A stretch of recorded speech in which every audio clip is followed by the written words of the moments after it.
पंतप्रधान नरेंद्र मोदी यांची उद्या यवतमाळमध्ये सभा जी आहे ती या भारी परिसरामध्ये होणार आहे।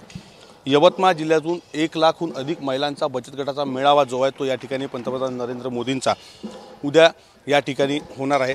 या संपूर्ण संदर्भात जर पाहिलं तर ही सभेची तयारी जी आहे ती आता अंतिम टप्प्यात या ठिकाणी आलेली आहे। उद्या पंतप्रधान नरेंद्र मोदी या ठिकाणी यवतमाळ या ठिकाणी 4 वाजता जे आहेत ते पोहोचणार असल्याची माहिती जी आहे त्या संपूर्ण संदर्भाने मिळत आहे। शिवाय दीनदयाल उपाध्याय यांच्या पुतळ्याचं उद्घाटन देखील या ठिकाणी करणार आहे।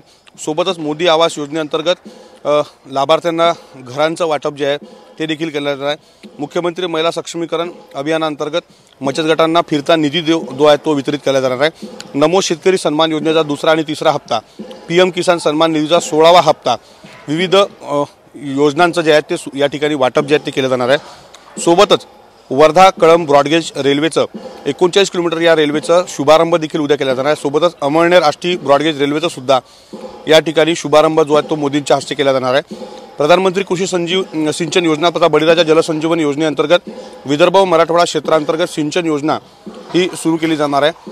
सोबतच वरोरा वनी राष्ट्रीय महामार्ग आणि विविध कामांचं उद्घाटन जे आहे ते पंतप्रधान नरेंद्र मोदी यांच्या हस्ते उद्या या ठिकाणी होणार आहे। या संपूर्ण ठिकाणी पाहिलं तर 2 लाख महिलांची बसण्याची व्यवस्था जी आहे ती या ठिकाणी करण्यात आलेली आहे। उद्या साधारणतः जिल्ह्यातील 2,70,000 बचत गटातील 1 लाखहून अधिक महिला जे आहेत ते या ठिकाणी या मेळाव्याला जे आहेत ते उपस्थित राहणार आहे। आता पाहिलं की साधारणतः 6 प्रकारचे डोम जे आहेत ते मोठे या ठिकाणी उभारण्यात आलेले आहेत। हा संपूर्ण 42 एकराचा परिसर आहे आणि या 42 एकरामध्ये ही सभा जी आहे ती उद्या पंतप्रधान नरेंद्र मोदींची या ठिकाणी पार पडणार आहे। अतिशय पोलिसांचा चोख बंदोबस्त देखील या ठिकाणी तैनात करण्यात आलेला आहे। सुरक्षेच्या दृष्टीने मोठी काळजी सुद्धा या ठिकाणी घेतली जात आहे।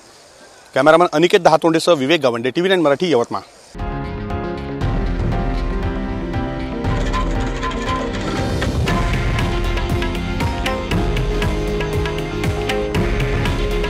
हे आहे देशातील नंबर 1 न्यूज नेटवर्क आणि आपण पाहत आहात TV9 मराठी।